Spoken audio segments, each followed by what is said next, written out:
Assalamu alaikum warahmatullahi wabarakatuh. This is Hasnan Munib, and today our topic of discussion is manners of food and regulation and legislation. Manner in which article of food can be manufactured, sold or kept for sale.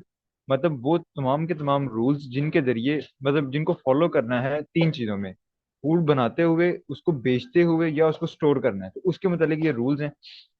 Every utensil or vessel made of food grade stainless steel used for manufacturing, preparing, or keeping any article, food, or ingredient of food intended for sale shall be kept at all time in good order and repair and in clean and good sanitary condition and shall not be used for any other purpose.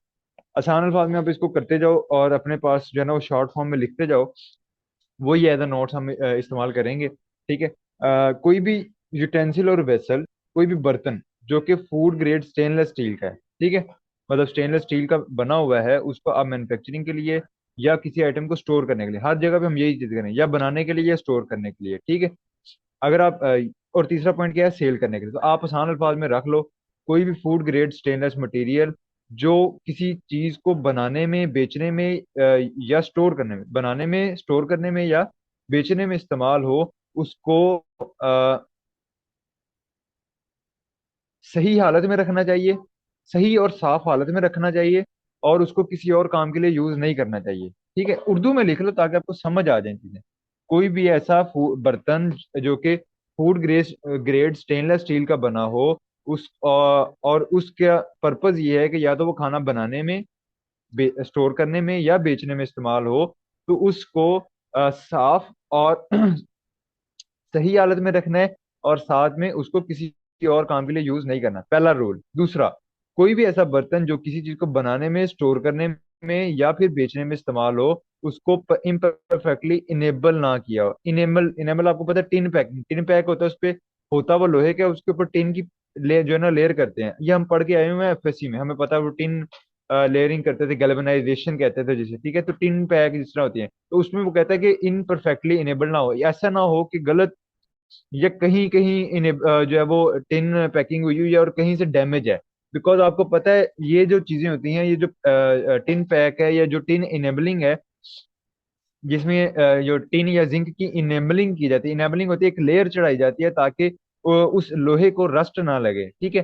तो अगर लेकिन ये tannin टूटी हो, ये जो enable है ये हल्की सी कहीं से खुद जो है ना वो खराब हो, तो ये ज्यादा टॉक्सिक होती है। तो इस वजह से कहते हैं कोई भी ऐसा मटेरियल जो खाना बनाने में, बेचने में या स्टोर करने में इस्तेमाल हो रहा है, कोई भी इनेमल्ड चीज, तो वो जो है उस मटेरियल को कोई भी उसमें जो है वो टूटा हुआ या इम्परफेक्टली इनेबल, वो इनेमल जो है वो नहीं होना चाहिए। ठीक है। यूटेंसिल, अब इसका पहले की हेडिंग क्या हो गई, स्टेनलेस स्टील, दूसरे की कौन सी होगी, इनेमल्ड वेसल्स, इनेमल्ड बर्तन। यूटेंसिल वैसे कीपिंग फूड और food covered tightly with fitting. अब ये तीसरी हेडिंग क्या आ जाएगी, कवर। ठीक है, तो वो कहते हैं कि जो भी है उसको प्रॉपरली टाइट कवर से आपने जो है उसको कवर करना है। ठीक है। गॉज और नेट सफिशिएंटली फाइन, या आपने फिटिंग लिड और कवर्ड विद, यानी कि या तो एक ढक्कन उसको दे दें, या कोई बारीक कुछ चीजों में आपको एयरेशन करवानी होती है कि वो अगर आप उसको ढकोगे तो वो खराब हो जाएगी, तो उसमें गाज, गॉज कहते हैं जाली को, जाली या फाइन नेट होना चाहिए। ठीक है, दो चीजें उसने बताई हैं। अगर ढक्कन है तो टाइटली कवर करे, और अगर गैस या कोई नट नेट है, कोई जाली आपने रखी है, तो वो प्रॉपरली सुफिशिएंटली फाइन होनी चाहिए, इतनी बारीक होनी चाहिए कि सिर्फ एयर पैसेज वे हो, कोई कंटेमिनेशन पैसेज वे उसमें से ना हो। Vessels or utensils not to be kept at a place where cause get contaminated with impure air, dust, noxious gas, noxious exhalation, or subsequently rendered the food noxious. कोई भी ऐसी जगह उसको रखना नहीं चाहिए जहां से कोई पोल्यूटेड एयर, कोई मट्टी या कोई इस तरह की कोई हार्मफुल गैस जो है वो गुजर रही हो। पहला पॉइंट स्टेनलेस स्टील, दूसरा point enamelled food material, sorry food storage material या फूड यूटेंसिल, तीसरा पॉइंट आ गया कवर, ढक्कन या फिर जाली, और चौथा पॉइंट आ गया स्टोर। तो अगर आप इसको स्टोरेज बनाओ तो स्टेनलेस स्टील है, दूसरा हमारे पास उसको स्टेनलेस स्टील है, दूसरा हमारे पास बर्तन जो है वो इनेबल्ड है। दो बर्तन थे, एक के ऊपर हमने ढक्कन रख दिया, दूसरे पे जाली रख दी। ठीक है, ढक्कन के लिए क्या था, टाइटली बाउंड, और जाली के लिए कि वो टाइटली गैस या नट नेट जो है वो फाइन होना चाहिए। दो चीजें आ गई। चौथा पॉइंट क्या होगा कि वो किसी ऐसी जगह नहीं आपने रखने जहाँ पे कोई स्टोर, कोई गैस रिलीज हो रही है या कोई डस्ट पार्टिकल जो है वो वहां पे फैल रहे हैं। Package wrapper containing should not contaminate the food. अब हम आ गए उससे अगली चीज है, बर्तन है उसके ऊपर हमने लेबल लगा दिया या उसके ऊपर हमने कोई पैकेज लगा दिया है, ठीक है। तो पैकेज कोई भी इस तरह का नहीं होना चाहिए जो कि फूड को कंटेमिनेट कर सके। ठीक हो गया, ये 5 पॉइंट पहले आपको तरतीब से याद हो जाने हैं क्योंकि हमने इसकी एक स्टोरी बना ली है। अब हम चलते हैं आगे। यूटेंसिल्स और container made of falling material shall not be deemed to render the food unfit for human consumption. अब आपने देखा कि वो कहता है जी इन दो बर्तनों की स्टोरी होगी, 5 पॉइंट कवर। अब वो कहता है कि ऐसा कोई भी आपने बर्तन इस्तेमाल नहीं करना जिनमें फॉलोइंग कोई भी कंडीशन पाई जाए। जंग लगाओ, इनेबल उसके खराब हुई हो, कॉपर और ब्रास प्रॉपरली टिन ना हो। ये दोनों पॉइंट सेम है, ठीक है। इनेमल या तो टूट गई और कॉपर ब्रास की, क्योंकि इन्होंने भी इनेमल ही होता है, कॉपर या ब्रास प्रॉपरली टिन। कॉपर और ब्रास के मेजर मतलब मेटल, मेजर मेटल ये होता है, और इसके ऊपर जो है वो टिनिंग जो टिन किया जाता है, टिन की कोटिंग की जाती है। टिन भी एक मेटल है, ठीक है, जिस तरह टिन पैक होता है। तो अगर वो प्रॉपरली उसकी इनेमलिंग नहीं हुई या उसकी प्रॉपरली टिनिंग नहीं हुई, तो पुराने ही पिछले ही पॉइंट है, देखिए। स्टेनलेस स्टील है तो स्टेनलेस स्टील को तो जंग लगता नहीं है, तो अगर स्टेनलेस स्टील नहीं होगा तो रस्टी कंटेनर हो जाएगा। इनेबल वाला पॉइंट था दूसरा, इसमें इनेबल के दो पॉइंट आ गए, इनेबलिंग और टेन। एल्यूमिनियम और chemical composition not to limit prescribe by government. अगर कोई मेटल है या कोई पैकेजिंग है जिसमें एल्यूमिनियम का इस्तेमाल हुआ है या कोई उसकी जो उसके अंदर डिफरेंट केमिकल्स का इस्तेमाल है, तो जितने स्टैंडर्ड बताए गए हैं भाई इस केमिकल की ये लिमिट है, इस केमिकल की ये लिमिट है, उससे एक्ससीड जो है वो नहीं करना चाहिए। प्लस है not conforming to the limits. और प्लास्टिक कंटेनर जो है उनमें भी स्पेसिफिक केमिकल्स होते हैं, पॉलीफिनोल होते हैं, बिस्फिनोल होता है, उसका भी लेवल जो है एक्ससीड नहीं करना चाहिए। Second hand tin container for packaging of fats and oil. और कोई भी सेकंड हैंड टिन कंटेनर है, डेफिनेटली सेकंड हैंड होगा तो उसमें टिन ब्रेकेज होगी, टिन प्रॉपर कहीं ना कहीं से रस्ट खा गया होगा, कहीं ना कहीं से टूटा होगा। एंड आई टोल्ड यू कि जो ब्रेकेज ब्रोकन इनेमल है वो ज्यादा नुकसानदेह है कि आप इनेमलिंग करते ही ना, ठीक है, क्योंकि वो उसमें टिन भी शामिल हो जाएगा, ठीक है।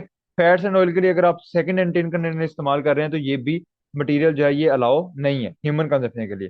प्लास्टिक कंटेनर जो कि अपनी लिमिट्स को फॉलो नहीं कर रहा, कोई एल्यूमिनियम कंटेनर, तो ये सारी चीजें जो है वो आपकी बैन हो जाएंगी।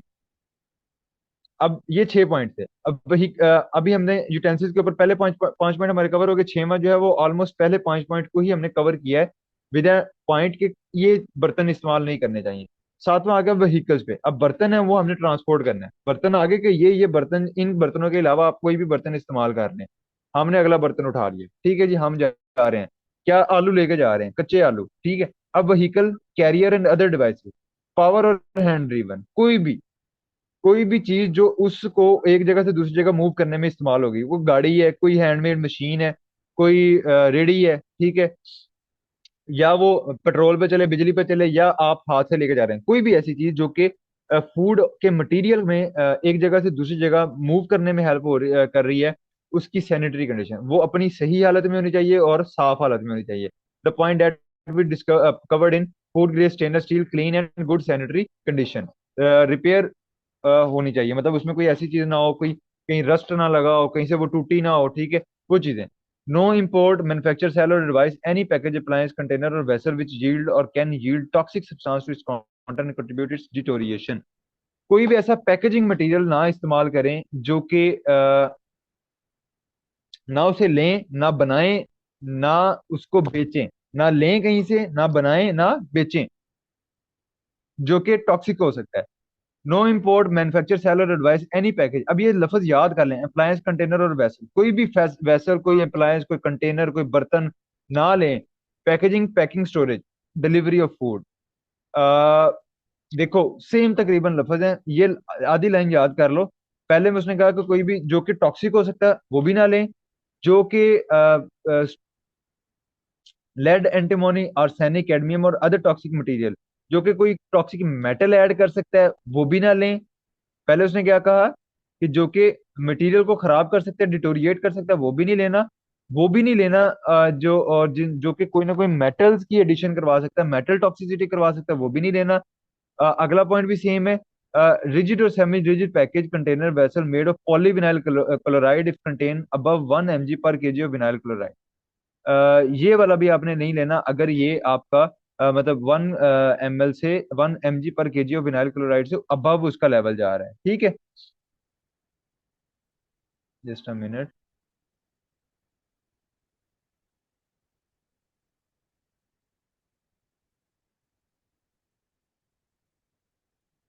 अच्छा, इसका मैं टेस्ट ऑलरेडी आप लोगों से ले चुका हूँ, है ना?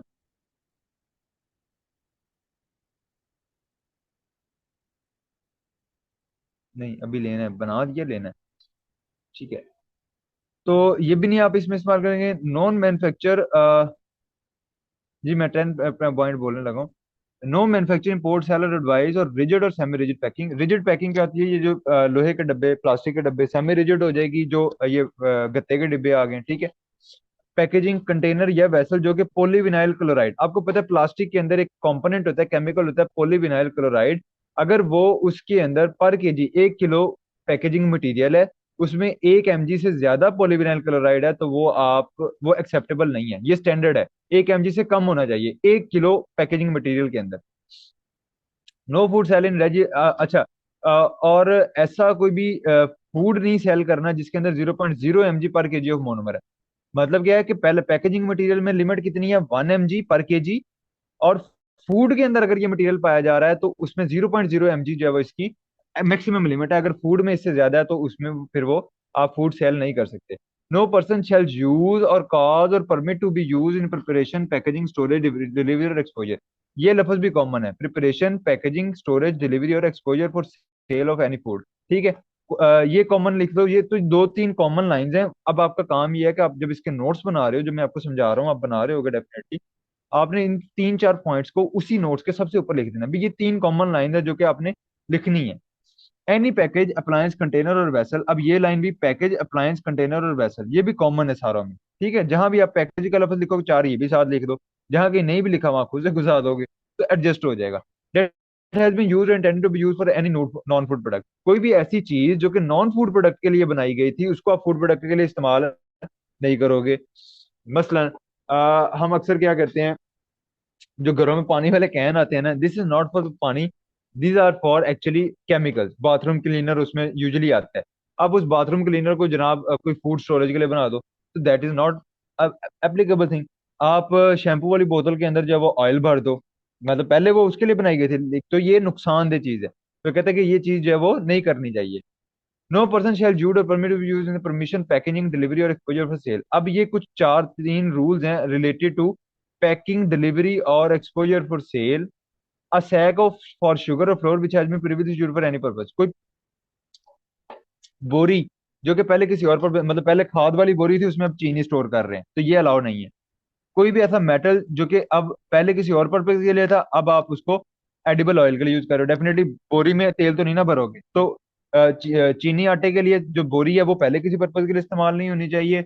जो ऑयल्स के लिए बॉटल आप इस्तेमाल कर रहे हो वो पहले किसी और पर्पज के लिए इस्तेमाल नहीं होनी चाहिए।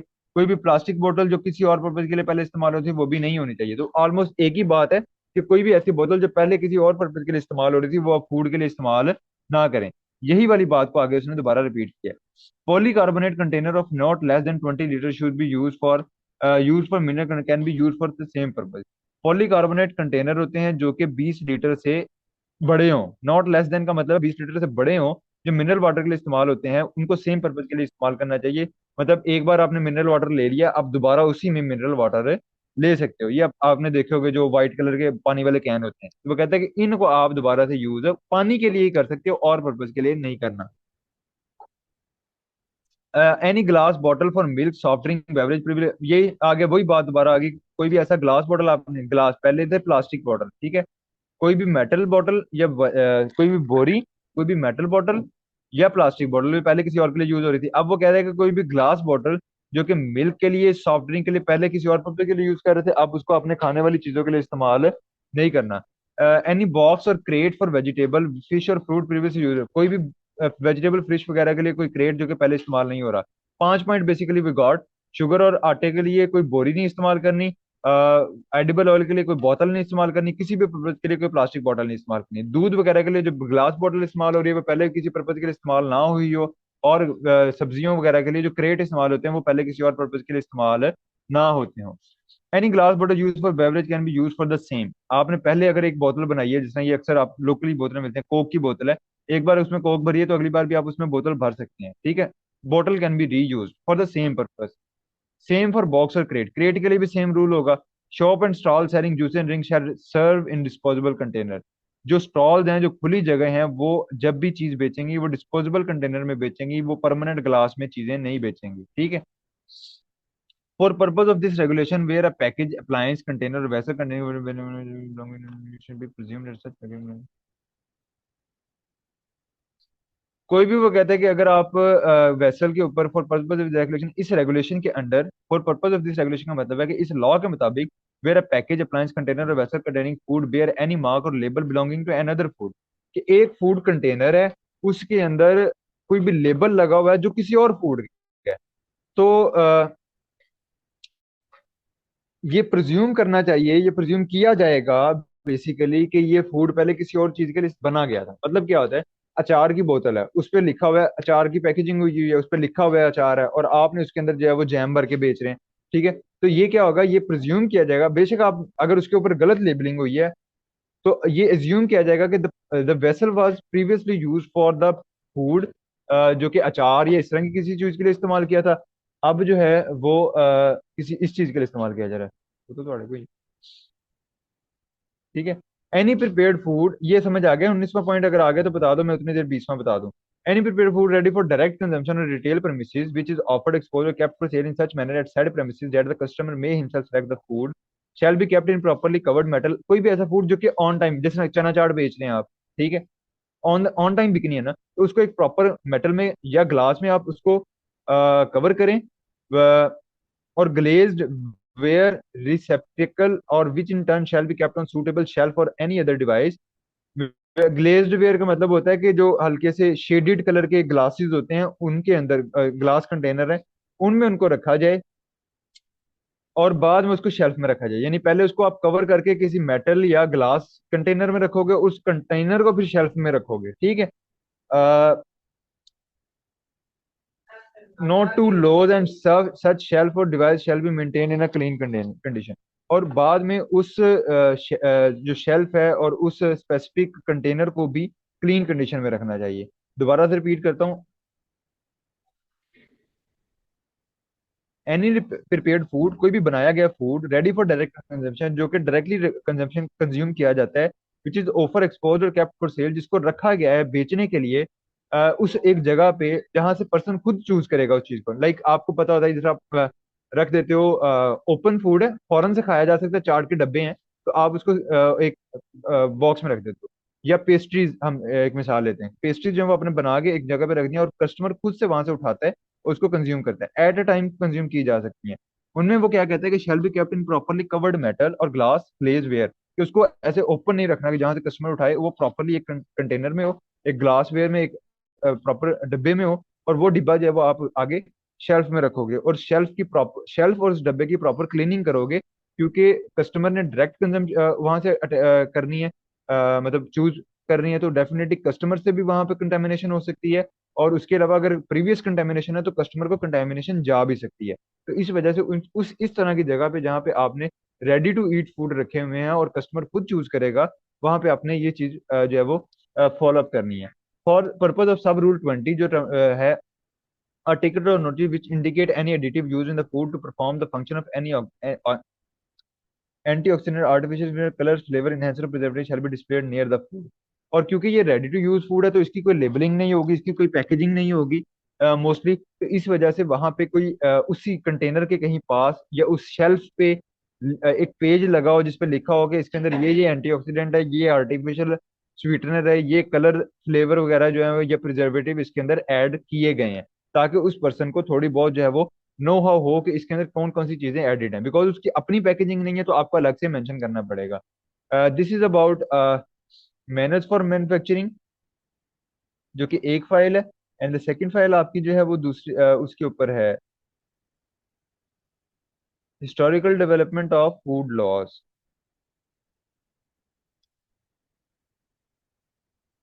ये सिंपल सिंपल सी बातें लिखी हुई है, रट्टा मार लेना इनको, ठीक है, समझाने वाली चीजें वैसे बहुत थी, तो इनके अंदर कोई ऐसा आपको समझाने वाली बात नहीं, अगर कहते हो तो मैं यहीं से लेक्चर कंटिन्यू कर लेता हूँ, आपने एक बार तो रीड की होगी ये।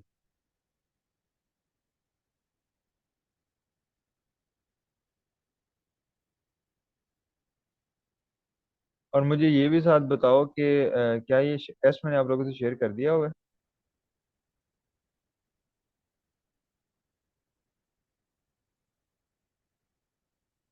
आई थिंक मैंने नहीं किया।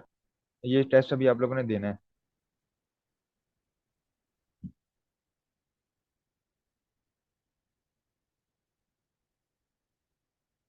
ओके, टेस्ट मैं आप लोगों से शेयर कर दूंगा। मुझे सिर्फ ये बता दें, हिस्ट्री वाली जो फाइल है, शुड आई स्टार्ट इट, और आप लोग कर लेंगे। मतलब इसमें उसमें ये था कि वो उर्दू इंग्लिश समझ नहीं आती है आसानी से। उसके अब आप लोगों ने शॉर्ट फॉर्म बनानी है, कोई एक बच्चा अच्छे से बना ले, ठीक है।